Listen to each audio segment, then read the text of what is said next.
చదవం గట్టిగా, హల్లెలూయా హల్లెలూయా. ప్రభువైన యేసుక్రీస్తు నామమును బట్టి ఈ ఆరాధనకి కూడి వచ్చిన మీకు అందరికీ కూడా హృదయపూర్వకమైన వందనాలు తెలియజేస్తున్నాం. దైవ సేవకులు కూడా హృదయపూర్వకమైన వందనాలు. దేవుని పరిశుద్ధ గ్రంథంలో నుండి యోహాను రాసిన మొదటి పత్రిక 4వ అధ్యాయము 9వ వాక్యాన్ని మనం చదువుకుందాం. మనము ఆయన ద్వారా జీవించినట్లు దేవుడు తన అద్వితీయ కుమారుణ్ణి లోకములోనికి పంపెను. దీని వలన దేవుడు మన యందు ఉంచిన ప్రేమ ప్రత్యక్షపరచబడెను. ఆమేన్. చదువుదాం, హల్లెలూయా.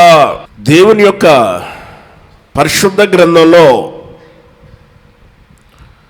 మనం చదువుకున్న వాక్యాన్ని గమనించినప్పుడు దైవజనుడు ఆయన తెలియజేస్తున్నాడు, యోహాను గారు, దేవుడు ఎవరు అని అంటే ప్రేమాస్వరూపి అని చెబుతాడు. దేవుడు ప్రేమాస్వరూపి. ప్రేమ లేని వారు దేవుణ్ణి ఎరగడు. అంతే. బైబిల్ గ్రంథంలో తెలియజేస్తున్న విషయాన్ని మనం గమనించినప్పుడు దేవుడు ఎవరో ప్రేమ స్వరూపి.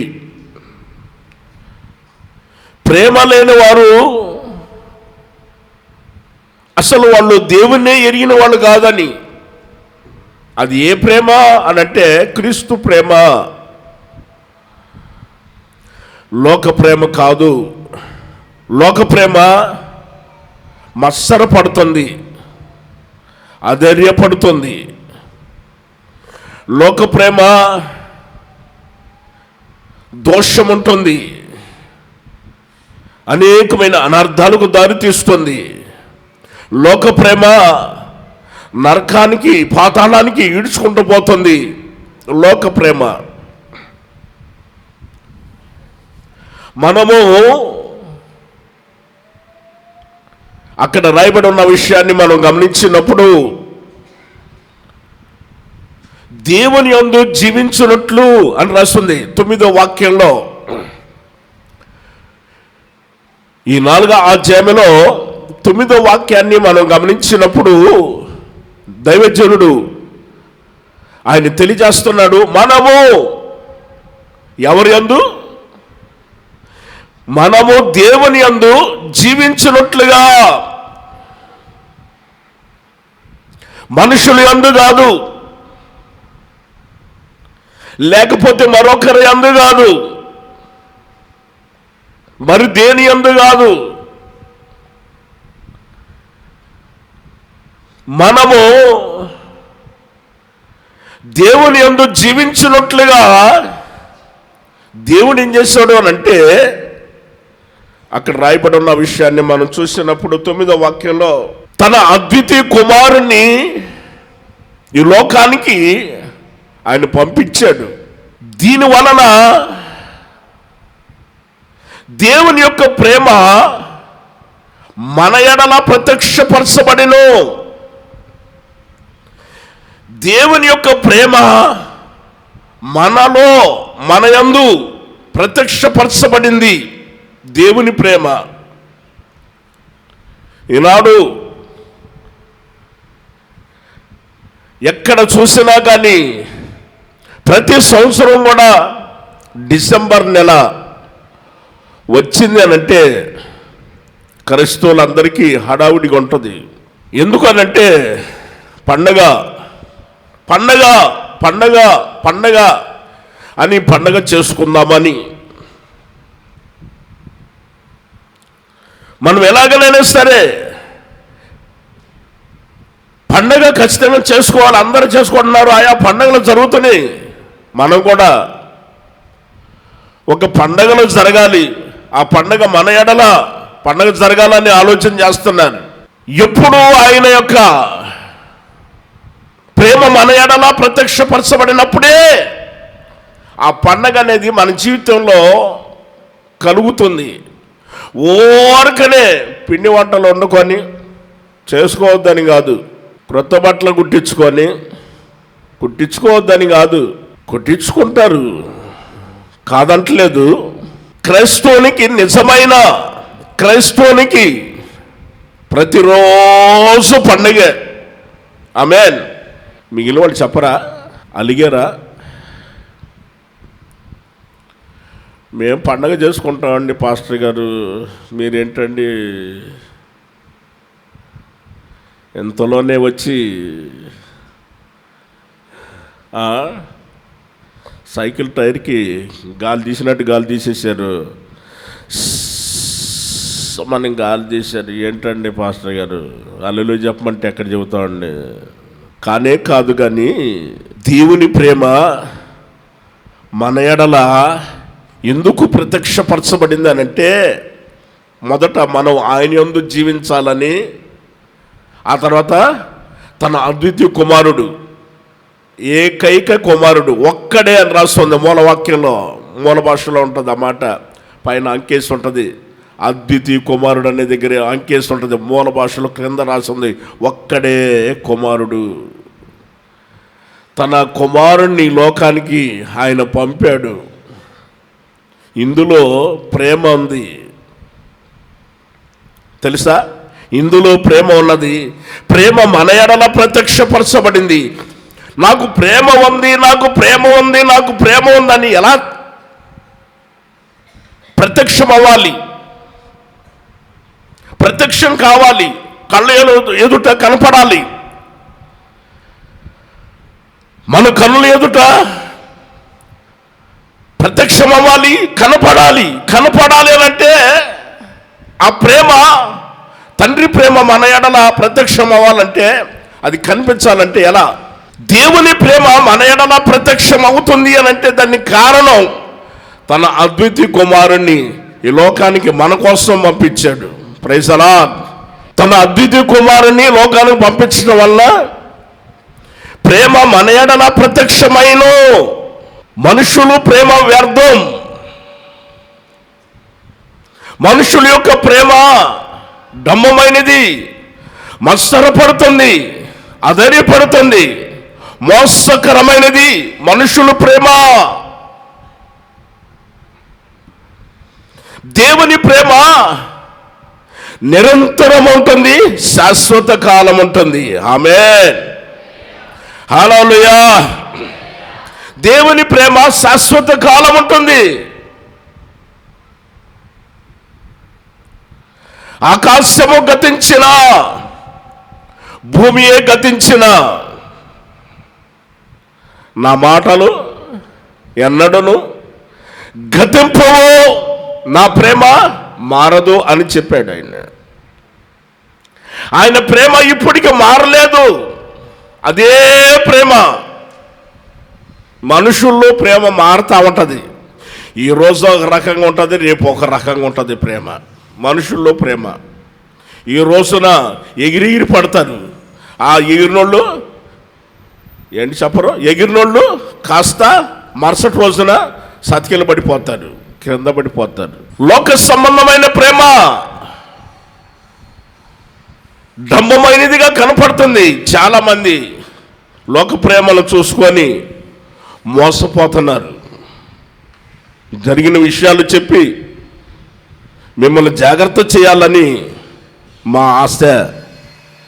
దైవజనులుగా, దేవుని యొక్క సేవకునిగా మా ఆలోచన అదే. ఎందుకంటే మోసకరమైన ప్రేమలో పడిపోయి చాలామంది సత్యాలు పడిపోతున్నారు. మన మందిరానికి వస్తున్న ఒక కుటుంబస్తులు, ఆ అమ్మాయి చక్కగా పరిచర్య చేస్తుంది. మందిరంలో చక్కగా పరిచర్య చేస్తుంది, బాగా చదువుకుంటుంది, మంచి వారికి డాబా ఉంది, ఏసీ ఉంది, వారు చిన్న జాబ్ చేసుకుంటున్నారు తల్లిదండ్రులు. ఒక కొడుకు ఒక కూతురు మంచిగా చదివిస్తున్నారు పిల్లల్ని. ఆ అమ్మాయి మంచిగా చదువుతూ ఉంది. ఈలోగా ఎవడో ఒకడు పరిచయం అయ్యాడు. ఇలాగనే ఫేస్బుక్లోనూ ఉంటాయి కదా, వాటిలో పరిచయం అయ్యి, నువ్వంటే నాకు చాలా ప్రేమ, నువ్వంటే నాకు చాలా ప్రేమ అని చెప్పి చాలా చాలా మాట్లాడాడు ఆ అమ్మాయితోటి. నిజమేననుక ఆ అమ్మాయి కరిగిపోయింది. ఆడవాళ్ళు అంతే, ఏదైనా ఒకటి చెప్పారంటే అది ఒకే చేసుకుంటారు, ఖచ్చితంగా నమ్ముతారు. ఆడవాళ్ళు ఒక మాట చెబితే ఆ మాటని నమ్మేస్తారంతే, మొదటి నుంచి అంతే. ఆ బొమ్మ కూడా అంతే, నమ్మింది. వాడేమో నిన్ను పూలో పెట్టి చూసుకుంటానని చెప్పాడు. నీ మీద అంత ప్రేమ ఉంది నాకు, నిన్ను పువ్వులో పెట్టి చూసుకుంటానన్నాడు. అమ్మ తల్లి, పువ్వు ఎంత ఉంది, నువ్వెంత ఉండవు. యవనస్తులు గుర్తుపెట్టుకోండి, పెళ్ళైన వాళ్ళు కాదు నేను అంటున్నది, పెళ్ళికి అనేవాళ్ళు చెప్పండి. పువ్వు ఎంత ఉంది, నువ్వెంత ఉండవు. ఈ పువ్వులో కూర్చోబెడితే సరిపోద్దమ్మా పువ్వు. చాలామంది పువ్వులో పెట్టి చూసుకుంటానంటే కరిగిపోయారు, వరిగిపోయారు. నిజమా, అవునా, అలాగా అని పువ్వులో పెట్టి చూసుకుంటానంటే వాడిని అడగాలి, వరి పనికిమాలినోడా, పువ్వు ఎంత ఉంది, నేను ఎంత ఉన్నాను కదా, పువ్వు ఎంత ఉంది, నేను ఎంత ఉన్నాను రా, పువ్వులో పెట్టి నువ్వు ఎక్కడ చూసుకుంటావురా అని అడిగితే వాడు రెండోసారి మాట్లాడతాడా? భారీ డైలాగులు కొంతమంది. గుండెల్లో పెట్టి చూసుకుంటాను, నెత్తి మీద పెట్టి చూసుకుంటాను, కొండ మీద పెట్టి చూసుకుంటాను, మిద్దె మీద పెట్టి చూసుకుంటాను అని అన్నాడు. ఫోటోలు తీశాడు. ఎక్కడ? కొత్తగా ఎవరో కట్టుకున్నారు, క్రొత్తగా కట్టుకున్న ఆ బిల్డింగు అక్కడ ఎవరిదో ఏసీ కారు కూడా ఫోటో తీసుకున్నాడు. అంత దూరంలో బైక్ ఆగితే ఆ బైక్ ₹1,00,000 బైక్ వచ్చినాయి కదా, ఆ బైక్ దగ్గర ఫోటోలు తీసి పంపించాడు. ఆ అమ్మాయి అనుకున్నది, అబ్బా ఇడు కోటేశ్వరులాగా ఉన్నాడు, ఇడు ఇంకేముంది అన్నీ కూడా పంపిస్తున్నాడు నా కోసమే, అసలు ఇన్ని ప్రయత్నాలు చేస్తున్నాడు, నాకు ఇంతకంటే ఇంకా భాగ్యం ఉందని చెప్పి వాడి మాట నమ్మింది. వాడు అన్నాడు, మనం వెళ్ళిపోయి పెళ్లి చేసుకుందామని చెప్పేసి వెళ్ళిపోయాడు.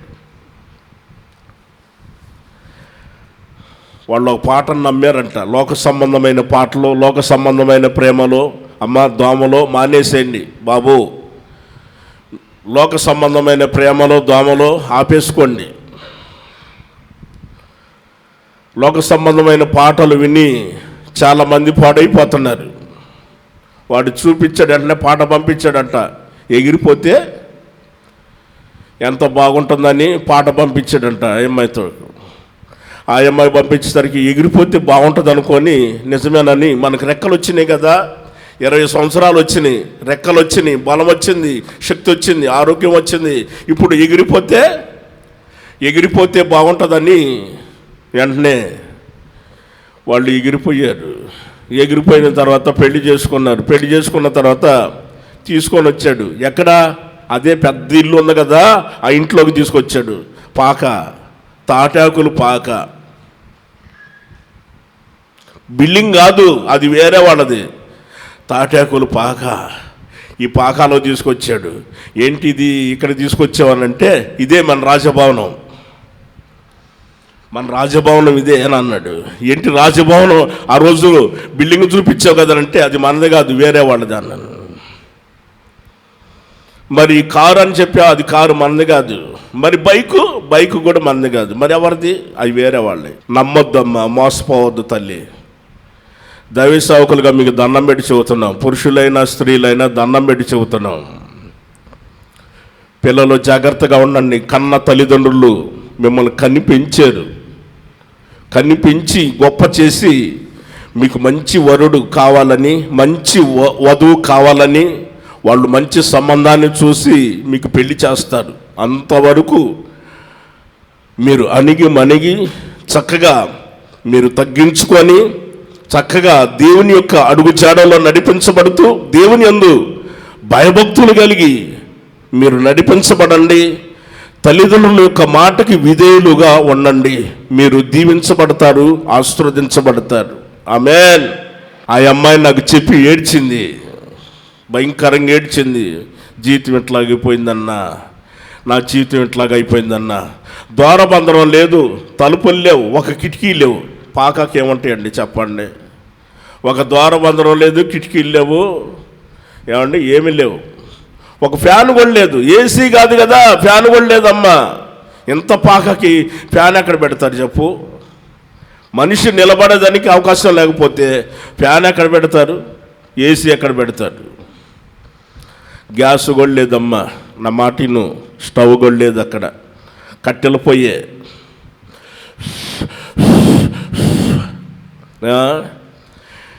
తల్లిదండ్రుల దగ్గర ఉన్నప్పుడు ఎంత చక్కగా పెరిగింది, ఎంత అల్లారు ముద్దుగా పెరిగింది. వాళ్ళ మాట కాదనుకొని వెళ్ళిపోయింది. ఎవరో ప్రేమ చూపిస్తే అది లోక సంబంధమైన ప్రేమమ్మ, నమ్మొద్దు. దేవుని ప్రేమ మీద ఆశ పెట్టుకోండి. ఆమేన్ చెప్పాలి. హల్లెలూయా. దేవుని ప్రేమ మీద ఆశ పెట్టుకోండి. దేవుని ప్రేమ మనకు కావాలి, మనుషుల ప్రేమ వద్దు బాబు. మీరు కూడా గుర్తుపెట్టుకోండి, సెల్ ఫోన్లు ఎక్కువగా వచ్చేసాయి. సెల్ ఫోన్లు ఎక్కువగా రావటం వలన పాపము విస్తరించబడింది. అప్పట్లో కొంచెంగా ఉంది, కొద్దిగా వస్తుంది. పాపం ఇప్పుడు ఈ సెల్ ఫోన్ల ద్వారా అన్నిట్లో కూడా, ప్రతి దానిలో ఆన్ చేసిన ప్రతి దానిలో కూడా అక్రమం, అన్యాయం, పాపం, దోషం విస్తరించబడుతుంది. అలాంటి సమయంలో అవన్నీ తొలగించేసి దేవుని ప్రేమ మనం చూపించాలి. ఆమేన్. ఆ అమ్మాయి ఆ ఫోటో పంపిస్తుందంట వాడికి, హాఫ్ ఇక్కడ వరకే ఆ ఫోటో పంపిస్తుంది. ఆ ఫోటోలు ఎంత చక్కగా ఉంది, ఎంత బాగుంది. ఆ అమ్మాయి మేకప్ వేసుకొని, ఏమండి మేకప్ వేసుకొని చక్కగా ఎన్ని చేసుకొని ఆ ఫోటో పంపిస్తుంది. వాడు మురిసిపోయాడు. అబ్బా ఏం చక్కగా ఉందరా నాయన, నేను ఎప్పుడు చూడలేదు ఇంత సౌందర్యాన్ని, ఇంత చక్కదానాన్ని అని చెప్పి వాడు మురిసిపోయి, సరే మనం పెళ్లి చేసుకుందామని మన మందిరానికి వస్తున్న వాళ్ళదే నేను చెప్పేది, బయట వాళ్ళు కాదు. మందిరానికి వస్తున్నాడు, పాట కూడా పాడుతున్నాడు ఆ పిల్లోడు. ఆ అమ్మాయి హిందూ, అక్కడ దేవాలయాన్ని పెళ్లి చేసుకుందాం అంటే వాడు ఒప్పుకున్నాడు. వాడికి ఎంత పిచ్చి ఉందో చూడండి. లోక ప్రేమ ఎంత పిచ్చిదో. లోక ప్రేమ గురించి రాసి ఉంటుంది, గుడ్డిది. లోక ప్రేమ గుడ్డిది. లోక ప్రేమ చాలా గుడ్డిది, అంటే కనిపించదు. లోక ప్రేమకి ఏం కనిపించదు, ఎవరు కనిపించరు. అందుకే పార్కుల్లోనూ, బస్ స్టాండ్లను, రైల్వే స్టేషన్లను సిగ్గు లేకుండా కానీ ఒకరి మీద ఒకరి చేతులు వేసుకొని ఏమండి ఉంటారు. అక్కడ కొన్ని వందల మంది ఉంటారు, వేల మంది జనాలు ఉంటారు, కానీ వీళ్ళు ప్రేమల్లోనే ఉంటారు. గుడ్డి ప్రేమ, గుడ్డి ప్రేమ. వీళ్ళకి ఎవరు కనిపించరు, వీళ్ళిద్దరే కనపడతారు. ఇంకా జనాలు ఎవరు కనిపించరు, ఇక ఎవరు కనిపించరు. చూసే వాళ్ళందరూ పనికి మాలినోళ్ళు, ఏంటిది అసహ్యంగా అనుకొని అందరూ అనుకుంటారు. ఏంటి మీరు అనుకోలేదు ఎప్పుడు? కొంచెం వెనక పోయి రండి. ఆ ఫోటో పంపిస్తుంటే వాడిని మురిసిపోయి వాడు దేవాలయం పెళ్లి చేసుకుందంటే వెళ్ళిపోయాడు. ఆ అమ్మ ముందుగానే పోయి కూర్చుంది, వీడు వెళ్ళిపోయాడు. అక్కడ దేవాలయంలో హిందువులు పెళ్లి చేసుకున్నాడు. పెళ్ళి అయిపోయింది. ఇప్పుడు లేవాలి కదా, లేచి చుట్టూ తిరగాలి కదా, 7 అడుగులు తిరగాలి కదా, చుట్టూ తిరగాలి కదా. తిరగాలి, లేవమానంటే ఆ అమ్మాయి లేవట్లేదు. 2 కాళ్ళు సచ్చుబడిపోయినాయి. 2 కాళ్ళు, సన్నటి కాళ్ళు, 2 కాళ్ళు. ఆ అమ్మాయి లేవలేదు. వీడు మాత్రం లేచాడు, పైకి లేమంటున్నాడు. తిరగాలంట, చుట్టూ తిరగాలంట, లేవమనంటే వాళ్ళు లేవట్లేదు. ఆ అమ్మాయి ఏంటి విషయం అని అంటే, 3 చక్రాలు సైకిల్ అక్కడ ఉంది, 3 చక్రాలు సైకిల్ అక్కడ తీసుకొని పోండి, నేను అప్పుడు వస్తాను. అప్పుడు ఎత్తుకొని పోయి 3 చక్రాల బండి మీద తోసుకుండా పోతున్నాడు. ఇప్పుడు ఆ అమ్మాయిని తోసుకుండా పోతున్నాడు. ఏంటి రానంటే, నా కర్మ అన్న అంటున్నాడు. ఆ ఫోటో చూసి ప్రేమలో పడ్డాడు. బాబు, హాఫ్ అయినా ఫుల్ అయినా లోక సంబంధమైన ప్రేమలు అవసరం లేదు. దేవుని ప్రేమ మనకు ప్రత్యక్షం అవ్వాలి. ఆమేన్. దేవుని ప్రేమ ప్రత్యక్షమైందనంటే దానికి కారణం ఏంటో తెలుసా? పరలోకమందున్న దేవాతి దేవుడు తన అద్వితీయ కుమారుణ్ణి ఈ లోకానికి పంపించటం వల్లనే అది దేవుని ప్రేమ మన ఎడల ప్రత్యక్షమైంది. ఎందుకో తెలుసా? 10వ వాక్యంలో రాసి ఉంటుంది. యోహాను రాసిన మొదటి పత్రికలో 4వ అధ్యాయము 10వ వాక్యంలో ఆ మాట రాయబడి ఉంటుంది. మనము దేవుని ప్రేమించమని కాదు, తానే మనల్ని ప్రేమించి మన పాపాలు ప్రాయశ్చిత్తం కలుగుటకై తన కుమారుని పంపెను. ఇందులో ప్రేమ ఉన్నది. ఆమేన్. దైవజనుడు ఆయన తెలియజేస్తున్నాడు. ఆయన చెబుతున్న యొక్క మాట ఏంటంటే, మనము దేవుని ప్రేమించమని కాదు. ఎందుకంటే ఈ రోజు నేను దేవుని ప్రేమించాను, ఈ రోజు నేను దేవుని ప్రేమించానని తర్వాత మరలా ఇప్పుడు చెప్పాను కదా, ఇప్పుడు దాకా చెప్పాను కదా, ఆ ఫోటో చూసి అమ్మాయి ప్రేమలో పడ్డాడని. అందుకని ఆయన ఏమన్నాడంటే, మనము దేవుణ్ణి ప్రేమించమని కాదు, దేవుడే తన అద్వితీయ కుమారుణ్ణి మన యొక్క పాపాలు ప్రాయశ్చిత్తం కలుగుటకై, అక్కడ రాస్తుంది, మన పాపాలు ప్రాయశ్చిత్తం కలగటానికి, మన పాపాలు కడిగివేయటానికి, మనం పవిత్రులుగా మార్చబడటానికి, పరిశుద్ధులుగా మార్చబడటానికి ఆయన ప్రేమ మన ఎడల ప్రత్యక్షపరచబడింది. అందుకోసమే మన పాపాలు ప్రాయశ్చిత్తం కలుగటానికై ఆయన పంపాడు. కాబట్టి ఇందులో ప్రేమ ఉంది. ఇందులో ఇక్కడ చూడండి, ఇందులో ప్రేమ ఉన్నది అని అన్నాడు. దేవుని ప్రేమ ఎంతో గొప్పదండి. దేవుని ప్రేమ ఎంతో గొప్పది. ఆ ప్రేమలో మనం నడిపించబడుతున్నప్పుడు ఆ ప్రేమ శాశ్వత కాలం ఉంటుంది. మనుషుల ప్రేమ నిత్యమైనది, కుళ్ళు. ఈ లోక సంబంధమైన ప్రేమ డంబమైనది, లోక సంబంధమైనది, మత్సరపడుతుంది. అలాంటి ప్రేమ అవద్దు. నీకెప్పుడు ఆలోచన పెట్టుకో. మాకు ఎవరైనా సరే, నేను నిన్ను గాఢంగా ప్రేమిస్తున్నాను, కొంతమంది ఎక్కువగా ప్రేమిస్తున్నాను, ఎవరికి చూపలేని ప్రేమ నీ ఎడల నేను చూపిస్తున్నాను, గాఢమైన ప్రేమ నీ మీదే ఉంది అని మాట్లాడుతుంటే ఆ ప్రేమకు లొంగిపోవద్దు. దేవుని ప్రేమ చూడు, దేవుని ప్రేమ చూడు. మన ఎడల ప్రత్యక్షమైంది. ఎందుకు తెలుసా? మన పాపాలు ప్రాయశ్చిత్తం అవటానికి, మనం కడగబడాలి, పరిశుద్ధులుగా, నిరపరాధులుగా, నిర్దోషులుగా ఒక రోజున దేవుని యొక్క న్యాయపీఠం ఎదుట నిలబడాలి. ఇలాగే వరుసలో నేను చెప్పేవన్నీ ప్రకటన గ్రంథంలో ఉంటాయి. జరగబోయేది ఒక్కొక్క వరుస ఇట్లాగనే వరుసలు ఉంటాయి. ఇట్లాగనే వరుసలు ఉంటాయి. వరుసగా ఉంటారు. 7 వరుసలు. పునరుత్థానమందు 7 వరుసలు.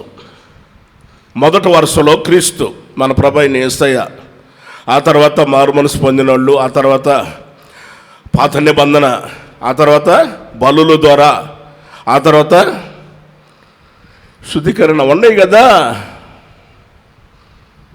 ఇవన్నీ వాళ్ళ వంతు చొప్పున, వాళ్ళ కాలాన్ని బట్టి, వాళ్ళకి నియమించిన దాన్ని బట్టి ఒక్కొక్కరు లైన్లో ఉన్నప్పుడు తండ్రి అయిన దేవుడు ఇక్కడ ఉంటాడు.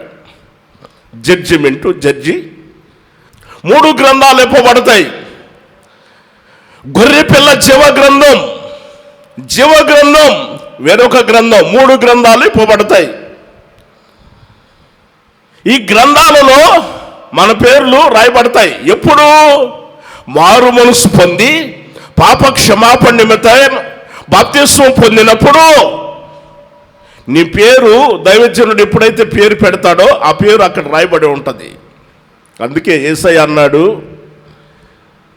గొప్పగా పొగుడుకుంటున్నారు, మీకు మీరే పొగుడుతున్నారు, మేము అట్లా చేసాం, మేము ఎట్లా చేసాం, మేము హప్ అన్నట్టే దెయ్యాలు కూడా పడిపోతున్నాయి, జనాలు పడిపోతున్నారు, మా వల్ల అద్భుతాలు జరిగిపోయినాయి, ఆశ్చర్య కార్యాలు జరిగిపోయినాయి అని మీరు మాట్లాడుతున్నారు. బాబు ఒక మాట, అసలు మీ పేరు జీవగ్రంథంలో రాయబడి ఉందా లేదో చూసుకోండి అని అన్నాడు. ఆశ్చర్యపోయారు వాళ్ళు. ఎంత మాట అన్నాడు, ఒక్కటే మాట, మీ పేర్లు జీవగ్రంథంలో రాయబడి ఉన్నాయో లేదో చూసుకోండి ముందు. జీవగ్రంథంలో పేర్లు రాయబడిన తర్వాత మనం మాట్లాడే ప్రతి మాట కూడా, మనం చేసే ప్రతి క్రియ కూడా అక్కడ రాయబడి ఉంటాయి. అందుకే యేసయ్య అన్నాడు, మీరు మాట్లాడే ప్రతి మాట వలన నువ్వు నీతిమంతుడు అని తీర్పు పొందుతావు, నీ నోటి మాట వలనే అపరాధి అని తీర్పు పొందుతావు, మాట్లాడే సమయంలో జాగ్రత్తగా మాట్లాడు అని అన్నాడు. యేసు ప్రభు చెప్పాడు ఆ మాటని. మనం మాట్లాడే ప్రతి విషయంలో కూడా అన్నీ రాసి పెడతాడు. ఒక రోజున తీర్పు కాలం ఉంది. ఆ తీర్పు దగ్గరికి వచ్చిన తర్వాత అందరం కూడా తీర్పు తీర్చబడతాం. అప్పుడే పరలోకానికి వెళ్ళేది. ఆమేన్. ఆదరణ కోటానికి రండి అని అంటే సరేనని వెళ్ళాను. ఒక ముసలాయన చనిపోయాడు, ఆయన ఫోటో పెట్టారు. ఇంకా చాలామంది పాస్టర్లు పిలిచారు. బయట ఉన్న పాస్టర్లందరినీ ఒక 10 మందిని పిలిచారు. నేను 11వ వాడిని. వాళ్ళందరూ కూడా వచ్చి కూర్చున్నారు. 10 నిమిషాలు అవకాశం ఇవ్వబడింది. వారు చెప్పారు, కొద్ది నిమిషాలు వారు వాక్యం చెప్పారు. ఏమని? మన అయ్యగారు పరలోకానికి వెళ్ళిపోయాడు, మన అయ్యగారు పరలోకానికి వెళ్ళిపోయాడు, మీరు ఎవరు బాధపడమాకండి, ఏడవద్దమ్మా, అయ్యా ఏడవద్దు, మన అయ్యగారు పరలోకానికి వెళ్ళిపోయాడు. మంది వాళ్ళు మాట్లాడారు, అయిపోయింది. నేను 11వ వాడిని, నాకు చివరగా కొద్ది నిమిషాలు వాక్యం చెప్పమని చెప్పారు. సరే, నేను లేచిన తర్వాత చెప్పాను, ఈ తండ్రి గారు ఎప్పుడైనా మారు మనసు పొందాడా, బాప్తిసం తీసుకున్నాడా, చుట్ట తాగటం మానేశాడా, సారా తాగటం మానేశాడా, కొడుకు చెప్పమను, కూతురుని చెప్పమను, భార్యని చెప్పమను, సాక్ష్యం చెప్పమను. సాక్ష్యం చెప్పమంటే కూతురు చెప్పలేదు, కొడుకు చెప్పలేదు సాక్ష్యం. ఎందుకంటే ఈయన త్రాగుబోతు. ఈయన తాగి తాగి తాగి తాగి తాగి ఈయన చనిపోతే ఈయన పరలోకానికి పోయాడంట. వీళ్ళు 10 మంది కలిసి వాక్యం చెబుతున్నారు, మన అయ్యగారు పరలోకానికి పోయాడని చెబుతున్నారు. వీళ్ళు చూశారండి పరలోకానికి పోవటం. బైబిల్లో రాస్తుందా త్రాగుబోతులు పరలోకానికి పోయినట్టు? అక్కడ పోతే సారా కొట్టి ఎక్కడా అని అడుగుతాడు. యేసయ్య దగ్గరికి పోయి అడుగుతాడా లేదా? త్రాగుబోతాడు కదా, సారా కొట్టి ఎక్కడా అని అడుగుతాడు. ఈ భూమి మీదనే అడుగుతున్నారు, దారిని పోతా అడుగుతారు. కొత్తగా వచ్చారనుకోండి ఆ ఊరికి, ఏమండి ఇక్కడ సారా కొట్టి ఎక్కడా అని అడుగుతారు. ఎందుకంటే వాళ్ళు త్రాగాలి, త్రాగితేనే వాళ్ళకి తృప్తిగా ఉంటుంది. మరి అలాంటోడు పరలోకానికి పోతాడా? అక్కడ పోతే అడుగుతాడు కదా. వాళ్ళ కోసమే నరకాన్ని ఏర్పాటు చేసింది. మారు మనసు పొందకుండా ఇంకా లోక పరంగా జీవిస్తున్న వారి కోసమే నరకాన్ని ఏర్పాటు చేయబడింది. నేను ఆ విషయాన్ని చెప్పాను. చెప్పేసరికి వీళ్ళు 10 మంది అన్నారు, ఏమయ్యా ఆ ఇంటాన్ని చెబుతున్నారు. మేము చెప్పాం, ఓసన్నా మందిర్ పాస్టర్ గారిని పిలవకూడదయ్యా, నీకు చెబితే అర్థం కాలేదు, ఆయన యథార్థంగా ఉన్నది ఉన్నట్టు ప్రకటిస్తున్నాడు. అంతే కదా, బైబిల్లో ఉంది కదా. మరి త్రాగుబోతులు పరలోకానికి చేరరాని, దేవుని రాజ్యానికి చేరరాని ఉంది బైబిల్లో. మరి ఈయన ఎట్లా చేరతాడు? ఈయన ఎప్పుడు పోయాడు పరలోకానికి? మరి ఉన్నది ఉన్నట్టే చెప్పాలి కదా. డబ్బుల కోసం చెప్తే సరిపోతుందా? కోటి కోసం చెప్తే సరిపోతుందా? Praise the lord. 30 సంవత్సరాల క్రితం నేను చెప్పే ఒక విషయాన్ని వినండి. 30 సంవత్సరాల క్రితం అప్పుడు ఇంత పరిచర్య లేదు మాకు. గ్రామాలకు వెళుతున్నాము, తిరుగుతా ఉన్నప్పుడు ఏమండి, ఒక తల్లిగారు, అయ్యా మా ఊరికి రండి, కుటుంబ ప్రార్థన పెట్టండి, జనాన్ని పిలుచుకుంటానంటే సరే నేను వెళ్ళాం. ఈ సౌండ్ సిస్టమ్ తీసుకొని బస్సులో వెళ్ళిపోయాం. వచ్చేటప్పుడు మాకు లారీలే కానీ బస్సులు లేవు. లారీకైనా వెళదాం అనుకున్నాం, తీర్మానం చేసుకున్నాం. కూటమి అయిపోయిన తర్వాత మేము ప్రార్థన చేసిన తర్వాత ఆ తల్లిగారు కానుక పెట్టలేదు. మరి మా దగ్గరేమో చాలా కష్ట పరిస్థితి. ఆ రోజుల్లోనేమో 5 పైసలు, 10 పైసలు, 20 పైసలు. అమ్మా తెలుసా, ఏంటో నన్ను కాదమ్మా, 20 పైసలు తెలుసా అన్నా? 20 పైసలు తెలుసు కదా, 20 పైసలు, 10 పైసలు కొత్త తరానికి తెలీదు. 20 పైసల్లో వాళ్ళకి తెలియదు. వాళ్ళకి అప్పట్లో వాళ్ళు కానుక వేసేవాళ్ళు. 15 మంది వచ్చేవాళ్ళు మందిరానికి. ఈ 15 మంది కూడా చాలా నిరుపేదలు. చెయ్యాడితే కానీ డొక్కాడే పరిస్థితి కాదు వాళ్ళది. చాలా నిరుపేదలు వాళ్ళు. 5 పైసలు, 10 పైసల్లో ఆయనగా కానుకేస్తే 2 రూపాయలు కానుక అయ్యేది. ఆదివారం మొత్తం 2 రూపాయలు అయ్యేది. అలాంటిది నాతో పాటు వాళ్ళు వచ్చారండి. ఆ రోజుల్లో మమ్మల్ని ఎవరు కూడా పట్టించుకునేవాళ్ళు కాదు. గ్రామాలకు వెళ్ళేవాళ్ళం, స్వార్థ కూటాలు ఏర్పాటు చేసేవాళ్ళం.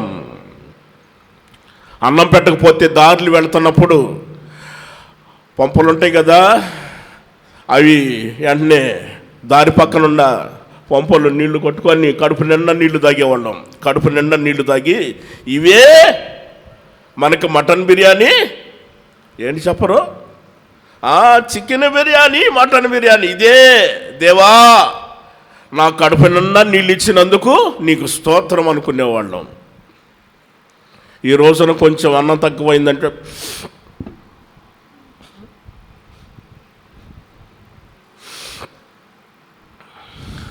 నిజం, రాత్రి ఎంతే తిన్నా నేను, తెలీదా నీకు? ఎంతే తిన్నా రాత్రి, ఏం చెప్పమంటావు, చెప్పుకోలేను. మరి ఇంత తిన్నప్పుడు చెప్పావమ్మా? ఇంత తిన్నప్పుడు చెప్పావా? ముక్కలతోటి, ఇంత ముక్కలతోటి ఇంత తిన్నప్పుడు చెప్పావా? ఇంత తిన్నప్పుడు చెప్పారా? చెప్పు. ఇంత తిన్నప్పుడు చెప్పరు. కష్ట పరిస్థితిలో ఉన్నప్పుడు ఇంత తిన్నాదానికే నువ్వు అంత ఫీల్ అయిపోతే ఎట్లా?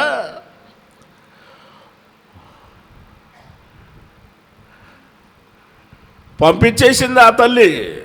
మేము వెళ్ళిపోయాం. ఏమండి, ఉదయాన్నే, రాత్రిపూట ఏం బస్సులు లేవు, లారీలు తిరగట్లేదని ఉదయాన్నే బయలుదేరాం. 1 రూపాయి లేదు చేతిలో, 1 రూపాయి లేదు చేతిలో. నాతో పాటు 8 మంది ఉన్నారు. ఏంటయ్యా పరిస్థితి అని నేను ప్రార్థన చేసుకుంటాను. దేవుడు అన్నాడు, సెంటర్లో పాట పాడండి అయ్యా, వాక్యం చెప్పండి అని అన్నాడు. ప్రేరేపించాడు. వెంటనే డ్రమ్ములు బయటికి తీయండి అన్నాడు. అప్పట్లో ఇవన్నీ లేవు, ఈ వాయిద్యాలుగా కీబోర్డులు, ఈ తబలాలు, డోలకులు లేవు. డ్రమ్ములు, డక్కీలు, గజ్జలు. ఆ గజ్జలు బయట దీన్ని లోపల పెట్టే సంచిలో బయట దీన్ని. ఏమండి, నడి సెంటర్లో బస్సులు ఆగుతాయి కదా, బస్ స్టాండ్ దగ్గర, బయట దీన్ని అని తీసి పాట పాడుతున్నాం. వాయిద్యాలు వాయిస్తూ పాట పాడుతుంటే జనాలు గుంపులుగా వచ్చేసారు. జనాలు చుట్టుముట్టారు. ఇక ఆ తర్వాత నేను వాక్యం చెప్పాను. వాక్యం చెప్పిన తర్వాత వాళ్ళు వచ్చి ప్రార్థన చేయించుకొని కానుక పెడతా ఉన్నారు వరుసగా అందరూ. చెరుకు పంట, పల్లెటూరు చెరుకు మూటలు తీసుకొచ్చి కానుక వేశారు. చెరుకు. ఆ తర్వాత పసుపు ఉంది కదా, ఆ గడ్డలో అవి తీసుకొచ్చి కానుక అయ్యానన్నారు. ఏవో రకరకాలమైన కూరగాయలు తీసుకొచ్చి అక్కడ పెట్టారు. మా మైక్ సామాన్లకి, సౌండ్ సిస్టానికి, వీటికి ఎక్కువైపోయింది మాకు. కానుక డబ్బులు వచ్చినాయి, ఇవి వచ్చినాయి, పాట పాడి వాక్యం చెప్పినందుకు మొత్తం ఇవన్నీ వచ్చేసినాయి. ఉదయాన్నే జరిగింది ఇది. ఓ ప్రాంతంలో మేము బస్సు ఎక్కుతామనంటే బస్సు కండక్టర్ గారు అన్నాడు, అయ్యా ఇవన్నీ తీసుకొని ఎక్కితే మీరు మాత్రం ఎక్కుతారు కానీ ఇంకా జనాలు ఎక్కలేరు, ఎందుకంటే అన్నీ ఉన్నాయి సామాన్లు, లారీ మాట్లాడకుండా అయ్యా అని అన్నాడు. నిజమే కదా. మేము పోయేటప్పుడు బస్సుకి వెళ్ళాము, చిన్న చిన్న సౌండ్ సిస్టమ్, ఎంత పెద్దవి లేవు, చిన్న చిన్నవి సౌండ్ సిస్టమ్ తీసుకొని పోయినాం. వచ్చేటప్పుడు లారీకి వేసుకొని వచ్చాం మేము. ప్రైజ్ ది లార్డ్ చెప్పండి, హల్లెలూయా. అంత గొప్ప దేవుడు ఆయన. ఒకప్పుడేమో కాలినడకనే తిరిగాం, ఒకప్పుడేమో ఆ విధంగా ఉన్నాం. కానీ ఈ రోజున దేవుని ఆశీర్వాదం అనేది మన ఎడల కనిపిస్తుంది. ఎందుకు అనంటే దేవుని ప్రేమ మన ఎడల ప్రత్యక్షమైంది. ఆ ప్రేమ ఏంటి అనంటే తన అద్వితీయ కుమారుని లోకానికి పంపించాడు. ఎందుకు పంపించాడయ్యా అనంటే మన పాపాలు ప్రాయశ్చిత్తము కలగటానికి.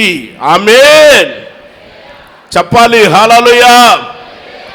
రక్త ప్రోక్షణ లేనిదే పాపానికి క్షమాపణ లేదు. ప్రాయశ్చిత్తం కలగనిదే ఏ మనుషుడు కూడా పరలోకానికి చేరడు. పరలోకానికి మనం చేరాలంటే ఖచ్చితంగా పాప క్షమాపణ కలగాలి, రక్త ప్రోక్షణ కలగాలి. అక్కడ రక్తం చేత శుద్ధీకరించబడాలంటే తన పరిశుద్ధుడు ఆ రక్తాన్ని పంపించాడు. పరలోకం నుండి ఆ రక్తాన్ని పంపించాడు మన కోసం. ఇందులో చెప్పండి ప్రేమ ఉంది. ఇది తండ్రి ప్రేమ. Praise the lord. రెండోదిగా మనం గమనించినప్పుడు కీర్తనల గ్రంథం 146వ కీర్తన 8వ వాక్యం, యెహోవా నీతిమంతులను ప్రేమించేవాడు. చూడండి, తండ్రి అయిన దేవుడు మొదట మన పాపులవన్నీ గుర్తెరిగి మన పాపాలకు ప్రాయశ్చిత్తం కలగటానికి తన అద్వితీయ కుమారుణ్ణి ఈ లోకానికి పంపించడం వల్ల ప్రేమ ప్రత్యక్షమైంది. రెండోది ఏమిటంటే తండ్రి యొక్క ప్రేమ నీతిమంతులను ప్రేమించేవాడు. ఎవరిని ప్రేమిస్తాడు ఏంటి? నీతిమంతులను ప్రేమిస్తాడు ఆయన.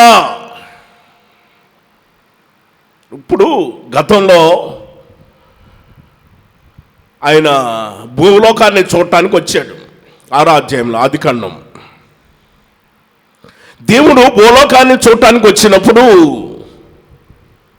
ఆయన భూలోకమంతా కూడా పరీక్షించి ప్రతి రాష్ట్రాన్ని చూస్తున్నాడు, ప్రతి దేశాన్ని చూశాడు, ప్రతి పట్టణాన్ని చూశాడు, ప్రతి గ్రామాన్ని చూశాడు, ప్రతి ఇల్లు చూశాడు, ప్రతి మనిషిని కూడా చూశాడు. 12వ వాక్యాన్ని మనం గమనించినప్పుడు దేవుడు భూలోకాన్ని చూచినప్పుడు అది చెడిపోయి ఉండెను. గమనించండి, దేవుడు భూలోకాన్ని చూసినప్పుడు అది చెడిపోయి ఉండెను. ఎందుకు చెడిపోయింది? భూమి మీద ఉన్న సమస్త శరీరులందరూ కూడా తమ యొక్క మార్గాన్ని చెరిపివేసుకున్నారు. ఇది కారణం. భూలోకం ఎందుకు చెడిపోయింది అనంటే తమ మార్గాలనే వాళ్ళు చెరిపివేసుకున్నారు కాబట్టి. మార్గాలు చాలా ఉన్నాయి. ఒక మార్గం చెబుతాను, జీవ మార్గం ఒకటి చెబుతాను. 16వ కీర్తనలో 11వ వాక్యంలో జీవ మార్గం ఒకటి మనం బైబిల్ గ్రంథంలో చూడబోతున్నాం. ఇంకా నీతి మార్గం అని ఇలా మార్గాలు చాలా ఉన్నాయి. ఒకటి మాత్రం తెలుసుకుందాము. 16వ కీర్తన 11వ వాక్యాన్ని మనం గమనించినప్పుడు ఆయన అంటాడు, జీవ మార్గమును నీవు నాకు తెలియజేసేదవు, నీ సన్నిధిలో సంపూర్ణమైన సంతోషము కలదు, నీ కుడి చేతిలో నిత్యము సుఖములు కలవు. ఆమేన్. దావీదు మహారాజు ఒకరోజు బయలుదేరి వెళ్తున్నాడు. బయలుదేరి వెళ్తా ఉంటే ఒక మార్గం కనిపించింది ఆయనకి. ఏ మార్గం కనిపించింది? జీవ మార్గం కనిపించింది. ఆహా, చాలా బాగుంది జీవ మార్గం అని ఆ జీవ మార్గంలో వెళుతున్నాడు. వెళుతూ ఉంటే ఆ మార్గం ఎక్కడ తీసుకొని వెళ్ళింది తెలుసా? దేవుని మందిరాన్ని తీసుకొని వెళ్ళింది. దేవుని సన్నిధికి వెళ్ళిపోయాడు. దేవుని సన్నిధిలో ఆడ కూర్చొని అక్కడ ఉంటే ఆయన జీవితంలో సంపూర్ణమైన సంతోషం కలిగింది. సంపూర్ణమైన సంతోషం కలిగిన తర్వాత దేవుడు ఎక్కడున్నాడు? బైబిల్లో రాస్తుంది, ఆ 11వ కీర్తన 4వ వాక్యం రాస్తుంది, ఆ యెహోవా తన పరిశుద్ధ ఆలయములో ఉన్నాడు. ఆమేన్. యెహోవా ఎక్కడున్నాడంటే తన పరిశుద్ధ ఆలయములో ఉన్నాడు. చూడండి, పరిశుద్ధ ఆలయంలో ఉన్న దేవుడు తన కుడి చేతిని పంపించాడు. అక్కడ రాసి ఉన్నమాట, నిత్యము సుఖాలున్న ఆ కుడి చేతిని తీసుకొని వచ్చేసి మనకు అందిస్తున్నాడు. అందరికి కూడా ధారాళంగా ఇస్తున్నాడు. ఆమేన్. చెప్పాలి హల్లెలూయా. అందరికి కూడా ధారాళంగా ఇస్తున్నాడు. ఆయన ధారాళంగా ఇస్తున్నాడు. ఆశీర్వాదాలు, ఆ నిత్యము సుఖాలు తీసుకొని వచ్చి అందరికి కూడా ఇస్తున్నాడు. ఆయన ఇచ్చేవి కంటికి కనపడవు, చెవులకి వినపడవు, హృదయానికి గోచరం కావు. అవి ఇస్తాడు ఆయన మనకి. అవి ఇస్తున్నాడు. నిత్యము సుఖాలు ఇస్తున్నాడు.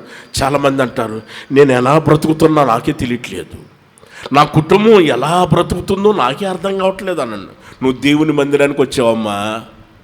అయ్యా, నువ్వు దేవుని మందిరానికి వచ్చావు కాబట్టి ఆ నిత్యము సుఖాలు తీసుకొచ్చి దేవుడు నీకు ఇచ్చాడు. ఆమేన్. హల్లెలూయా. ఆయన ఇచ్చేసాడు. తీసుకొని వచ్చేసి ఆయన ఇచ్చేసాడు.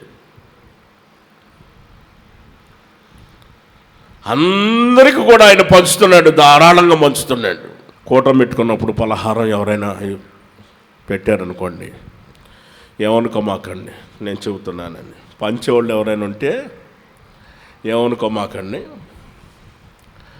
వాళ్ళు పేపర్ పట్టుకోమ్మా, పేపర్ పట్టుకోయా, గట్టిగా పట్టుకో, పేపర్ పట్టుకో అని అందరికీ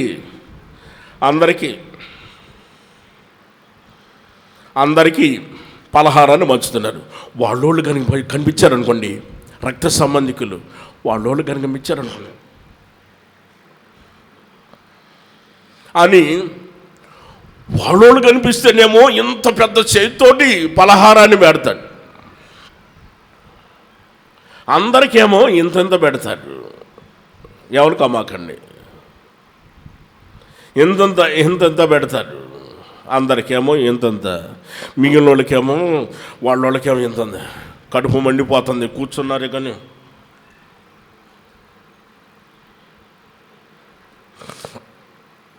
ఇక్కడ కాలుతుంది, కడుపు మండిపోతుంది.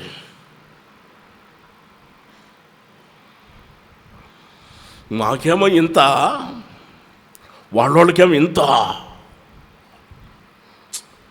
ఎక్కడుందో న్యాయం ఏంటి? మనిషి అయితే వాళ్ళకి సంబంధించినట్టుగా చూసుకుంటారు.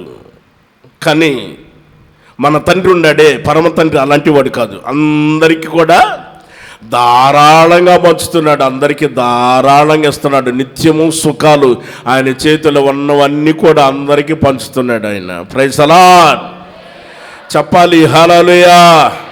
ఆయన పంచుతూనే ఉన్నాడు. ఇప్పుడు ఎవరిని ప్రేమిస్తున్నాడు ఆయన? నీతిమంతులను ప్రేమిస్తున్నాడు ఆయన.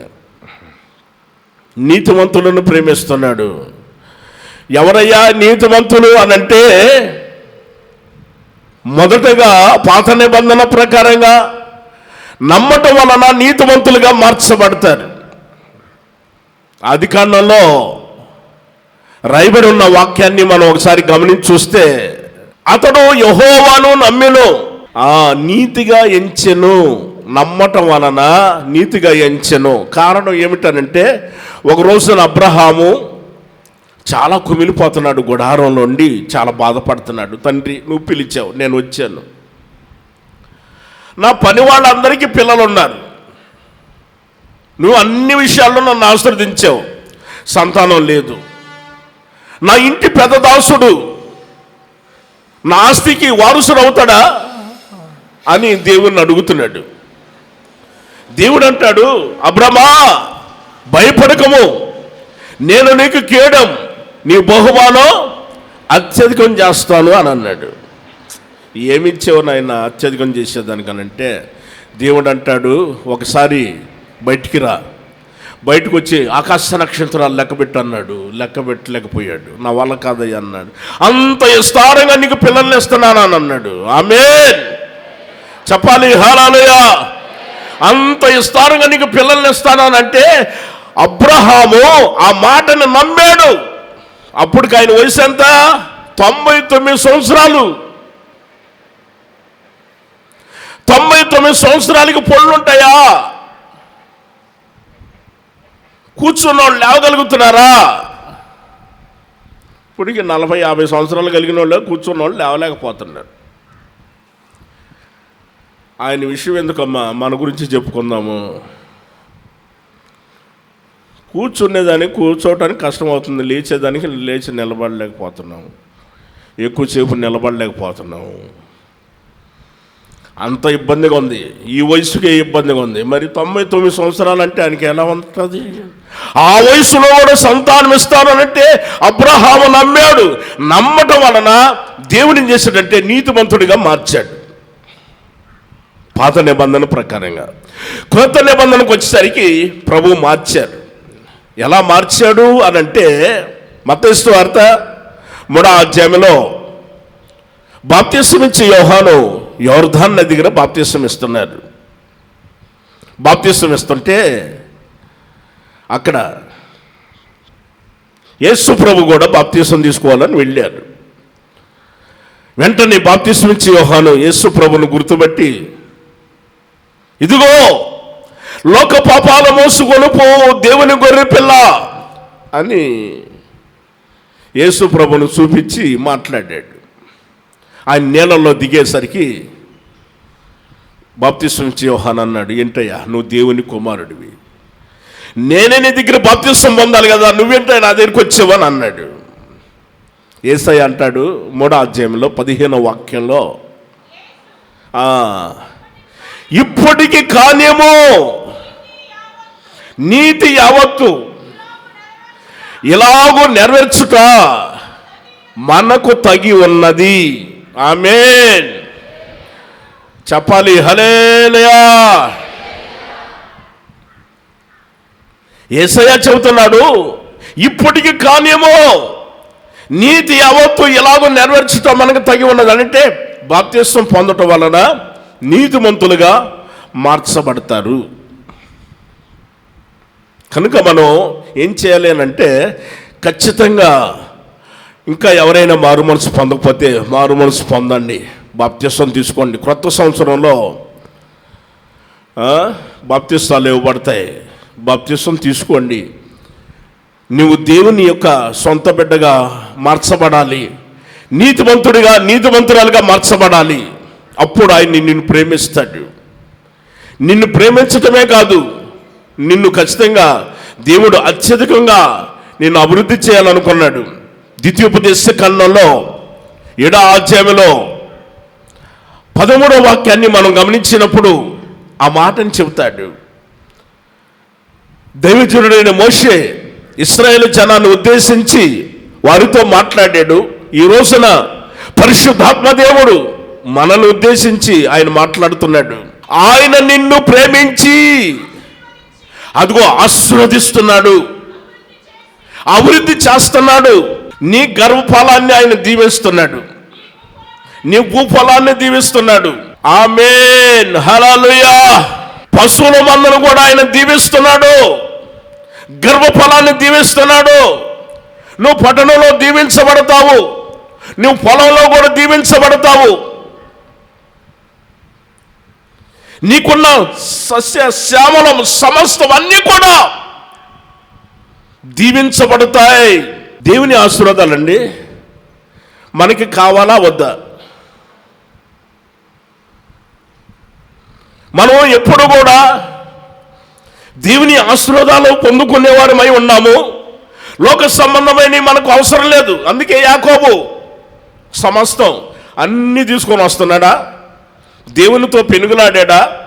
రాత్రంతా దేవునితో పోరాడా? ప్రార్థన చేశాడా? ప్రార్థన చేసిన తర్వాత దేవుణ్ణి అడిగాడు, బ్రతిలాడుతున్నాడు, తండ్రి నన్ను ఆశీర్వదించయ్యా అన్నాడు. మరి ఇవన్నీ ఏంటి? ఈ గాడిదలో వంటలో ఈ పనివాళ్ళు ఎంతమంది ఉన్నారు కదా, మరి ఏంటనంటే యాకోబు అంటాడు, ఈ వద్దయ్యా, నాకు నీ ఆశీర్వాదం కావాలయ్యా. ప్రైజ్ ది లార్డ్, హల్లెలూయా. నీ ఆశీర్వాదం నాకు కావాలయ్యా. భూ సంబంధమైన ఆశీర్వాదాలు కాదు నాకు కావాల్సింది, నువ్విచ్చే ఆశీర్వాదం నాకు కావాలి. దేవుడిచ్చే ఆశీర్వాదం అనేది అది ఎల్లప్పుడూ ఉంటుంది.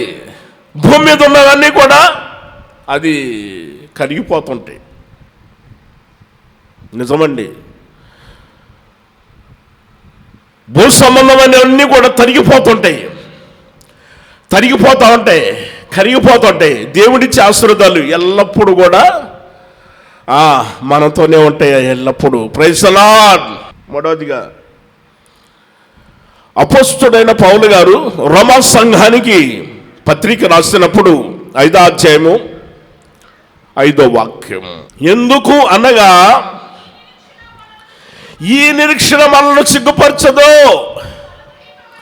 మనకు అనుగ్రహింపబడి ఉన్న పరిశుద్ధాత్మ ద్వారా దేవుని ప్రేమ మన హృదయంలో కుమ్మరించబడి ఉన్నది. ఆమేన్.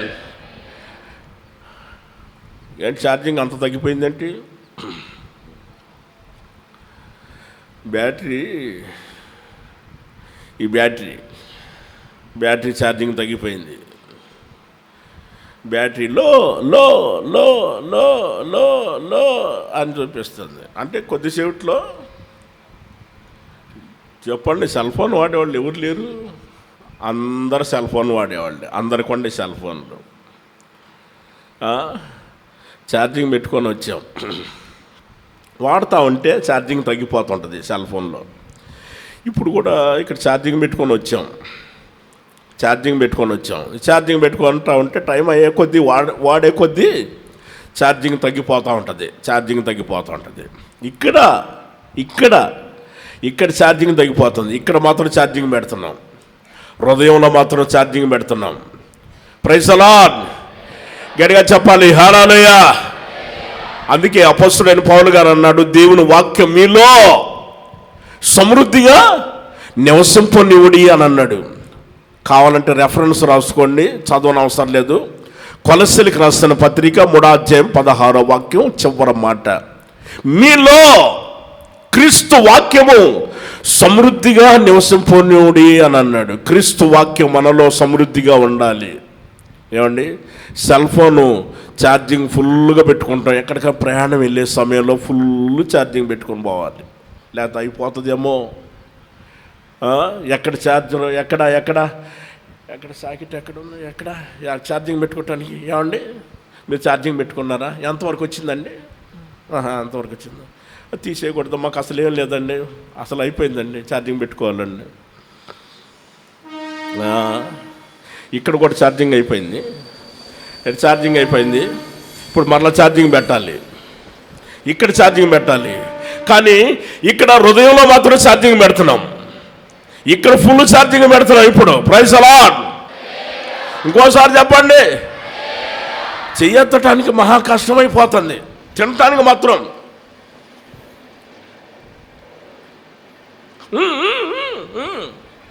మాట్లాడకుండా చెయ్యి మాత్రం తినేదానికి మాత్రం అంత ఉపయోగిస్తున్నావే, చెయ్యెత్తే దానికి హల్లులు అంటాడు.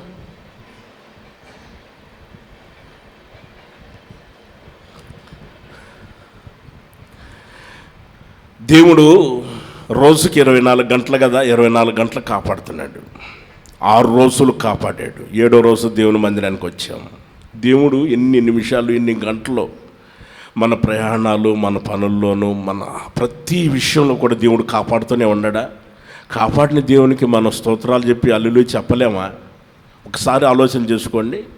ఎదుటివాడిని మనం చూపించేదానికన్నా మనకు మనమే తీర్మానం చేసుకొని దేవుడు ఇంతగా మనకి క్షేమాన్ని ఇచ్చాడే, ఎంత ఆరోగ్యం ఇచ్చాడే, ఎంత కాపుదలు ఉంచాడే. Praise the lord. గట్టిగా చెప్పాలి హల్లెలూయా. మరొకసారి కూడా మీకు చెబుతాను వినండి. గతంలో కూడా మీకు చెప్పాను. మరొక విషయం చెబుతాను వినండి. కరోనా ఎన్నిసార్లు వచ్చింది? అబద్ధం ఆడమాకండి. కరోనా 2 సార్లు వచ్చింది. వచ్చిందా రాలేదా? 2 సార్లుగా వచ్చింది కరోనా వచ్చినప్పుడు అందరూ భయపడిపోయారు, గుండెలు పట్టుకున్నారు, తలుపులు వేసుకున్నారు, కిటికీలు వేసుకున్నారు, లోపలికి వస్తుందేమోనండి. అంబులెన్స్ కానీ వచ్చింది అనుకోండి, ఎవరింటికి వచ్చింది అని కిటికీ తలుపులు మాత్రం చూశారు. డోర్ తీసారా? తీలా. కిటికీ తలుపులు మాత్రం చూశారు. పక్కింట్లో అడుగొచ్చిందా? మాస్కులు పెట్టుకోండి, మాస్కులు పెట్టుకోండి, మాస్కులు పెట్టుకోండి, మాస్కులు పెట్టుకోండి, శానిటైజర్ వేసుకోండి, శానిటైజర్లు వేసుకోండి, sanitiser sanitiser sanitiser sanitiser sanitiser sanitiser. జాగ్రత్త జాగ్రత్త జాగ్రత్త. ఇన్ని జాగ్రత్తలు తీసుకుంటున్నాం. మందిరంలో ప్రార్థన జరుగుతుంటే కొద్ది మంది వచ్చారు. బయట శుభ్రంగా కాళ్ళు కడుక్కున్నారు. లోపలికి వచ్చేవాళ్ళు కూడా టెస్ట్ చేసి చూసాం, వీళ్ళ కరోనా ఉందా లేదా చూసాం. లేదు, లోపల పంపించాం. మాస్క్ పెట్టుకోమన్నాం, చేతులు శానిటైజర్లు వేసాం, శుభ్రంగా తుడుచుకున్నారు. ఒక 6 అడుగులు దూరంలో పెట్టాం, అటువైపున ఇటువైపున. ఎవరు మాట్లాడుకోకూడదంటే సరే అని అన్నారు. నేను కొద్దిసేపు వాక్యం చెప్పాను. జనానికి అందరికి ప్రార్థన చేస్తున్నా. అందరికి ప్రార్థన చేసి పంపిస్తుంటే ఒక తల్లి వచ్చింది నా దగ్గరికి. అయ్యా పాస్టర్ గారు, నా సమస్యను చెప్పుకోవాలయ్యా, చెవిలో చెబుతానయ్యా నంది. చెవిలో చెబుతావు అమ్మ, ఏంటో సమస్య, అంత కష్టమైన పరిస్థితి, ఏమో చెప్పుకోలేని బాధ. కొంతమంది చెబుతారు కదా, చెప్పు అమ్మా అనంటే, కరోనా వచ్చిందయ్యా, ప్రార్థన చెయ్యయ్యా. తండ్రి నాయన, ఎంత గొప్ప దేవుడు నాయన, నువ్వు మంచి దేవుడు అయ్యా, కాపాడే దేవుడు అయ్యా. తండ్రి, ఈ తల్లి ఏంటి ఇలా చెప్పింది, చెవిలో చెప్పింది. అమ్మా, ఎవరైనా కరోనా వచ్చిందని చెవిలో చెబుతారా? కరోనా వచ్చిందయ్యా, ప్రార్థన చేయనని గుండెలు పట్టుకొని, ప్రభా నాయన, ఏమో చెవుల్లో నుంచి పోయిందో, కరోనా ముక్కులో నుంచి పోయిందో, ఇటు నుంచి పోయిందో, అటు నుంచి పోయిందో, ఏంటో పరిస్థితి. గుండెలు పట్టుకొని, తల్లి నీకు దండం పెడతానమ్మా. 2 ఆదివారాలు ఇంటి దగ్గర ఉండి 3వ వారం రమ్మా మందిరానికి. ఏంటమ్మా ఇది, చెప్పే మాటేనమ్మా, చెప్పకూడదమ్మా చెవులనంటే. జనాలు ఏమనుకుంటారయ్యా, బయట కానీ చెబుతుంటే ఏమనుకుంటారు, దూరంగా ఉండి చెబితే ఏమనుకుంటారు, కరోనా ఉందనుకోరా, నన్ను హాస్పిటల్లో పంపించరా అని అంటుంది. నీ సంగతి తర్వాత కానీ నా సంగతి ఏంటి ఇప్పుడు నా పరిస్థితి ఏంది? దేవునికి ప్రార్థన చేసుకుంటా ఉన్న, ప్రభా నా పరిస్థితి ఏంటయ్యా అని అంటే, ఇంత కూడా హాని జరగలేదు, కాపాడాడు. ఆమేన్, హల్లెలూయా. దేవుడు కాపాడాడు, మనం కృతజ్ఞతగా చెప్పుకుంటున్నాం కదా. దరి చేరనివ్వలేదు. దేవుడు అన్నిటిని కూడా తొలగించేశాడు. అన్నిటిని తొలగించి ఈ రోజున మనకు క్షేమాన్ని ఇచ్చాడు. పరిశుద్ధాత్మ దేవుడు ఏం చేశాడో తెలుసా? తండ్రి అయిన ప్రేమ, పరలోకంలో ఉన్న ప్రేమను తీసుకొని వచ్చేసి ఎక్కడ కొమ్మరించాడు? మన హృదయంలో కొమ్మరించాడు. తండ్రి ప్రేమను తీసుకొచ్చి ఇక్కడ కొమ్మరించాడు పరిశుద్ధాత్మ దేవుడు. అందుకే పరిశుద్ధాత్మను పొందుకోవాలి. ఆమేన్, హల్లెలూయా. దేవుడు ఈ వాక్యాన్ని అందరి హృదయాలలో ఫలింపచేయునుగాక. ప్రతి కుటుంబాన్ని ప్రభు దీవించునుగాక.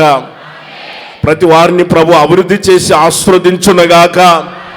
ప్రభు అభివృద్ధిలోనికి ఒక్కొక్కరిని ప్రభు నడిపించునుగాక. ప్రభు చిన్న బిడ్డలు, యవనస్తులందరినీ కూడా ప్రభు కాపాడునుగాక. ఈ సంఘాన్ని మరింతగా విస్తరింపచేయునుగాక. గుంపులుగా ప్రవాహం వలె ప్రజలను ప్రభు తీసుకొని వచ్చునుగాక. ఆ పాస్టర్ గారికి, బ్రదర్లకు, అలాగనే సిస్టర్స్కి అందరికీ కూడా దేవుడు మంచి ఆరోగ్యం, వారికి అందరికీ కూడా విశేషమైన కృపను ప్రభు అనుగ్రహించునుగాక. ఆమేన్, హల్లెలూయా.